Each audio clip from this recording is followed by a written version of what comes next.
There was like a recruiting poster, some kind of poster that I think they had for Project Delta in Vietnam, and it was Charlie Beckwith said something along the lines of, "I promise you medals or a body bag or both. Volunteer here." But I've also seen a similar thing for UDTs in World War II. I haven't been able to figure out the source of it, but it was something along the lines of no KP duty, no uniform, no standing in line at the chow hall, join the suicide squad, UDT. A way to recruit guys, man. Young guys read that kind of stuff and they get all kinds of fired up for it. Sure. And they have to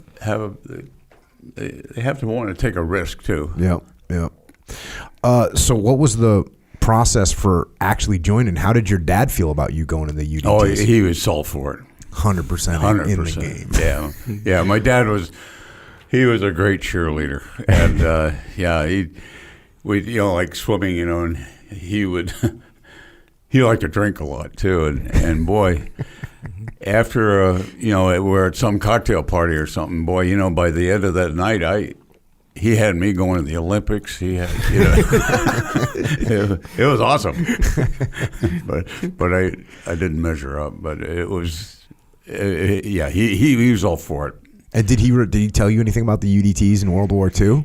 He didn't. No, and even when I joined, he probably didn't know much about him. He was in the Pacific, and he was in an airplane, and the